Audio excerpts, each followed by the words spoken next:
of preparations and negotiations.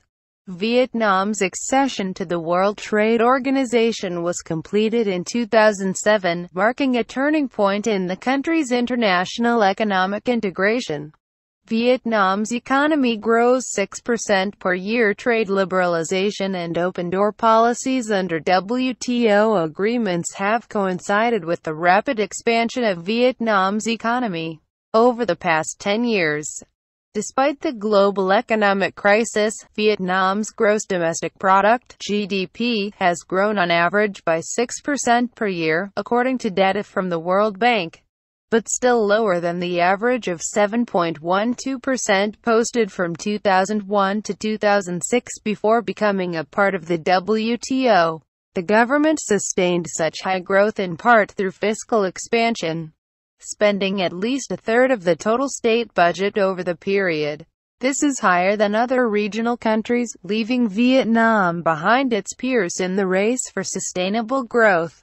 According to a report by the National Assembly's Standing Committee, doors open for trade. Vietnam's government considers exports key to taking advantage of its natural resources and abundant labor force. Being a member of the WTO means fewer trade restrictions and brings greater export opportunities, and this expansion of exports allows domestic firms to tap larger economies. Over the last 10 years, Vietnam's trade with other countries has risen to new heights and export value has tripled. Vietnam exports mostly raw materials or assembly-oriented products such as garments, textiles and footwear, while the country has to import tech-intensive equipment as well as processed products, including electrical goods, metal, chemicals and automobiles. Although exports have skyrocketed, the country has still posted trade deficits in 6 of the last 10 years. Capital finds its way. Protection barriers as well as tax incentives have been used to attract foreign investment into infant domestic industries. Together with trade, foreign direct investment (FDI) has been accompanied by the transfer of technology and managerial skills that are needed for the modernization of domestic industries.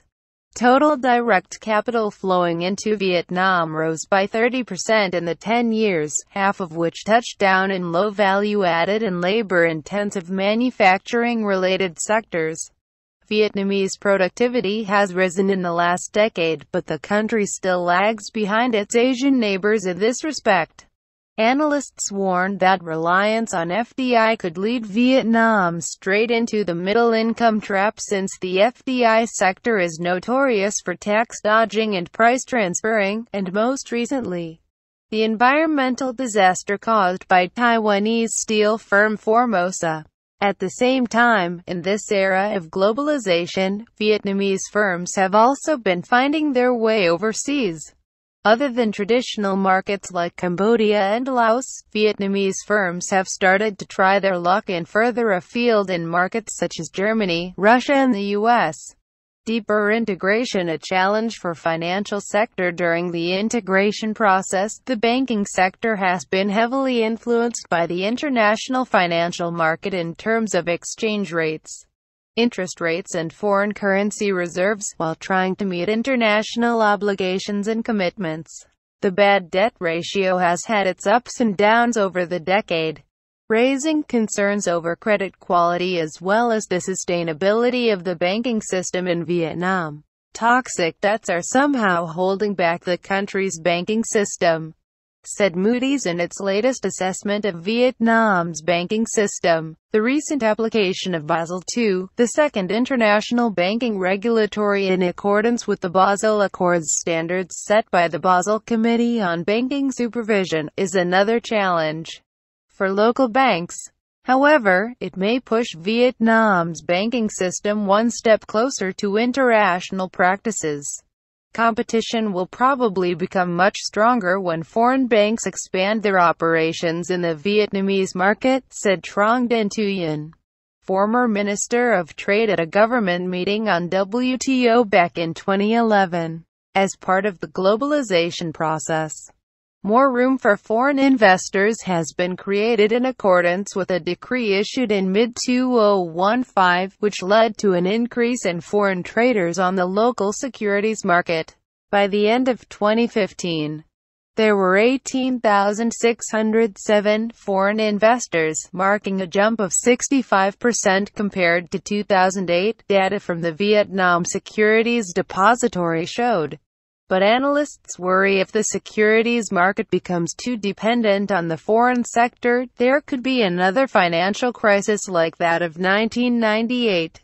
Tourism and education reap the benefits. Vietnam's tourism sector seems to have also enjoyed the benefits the WTO brings.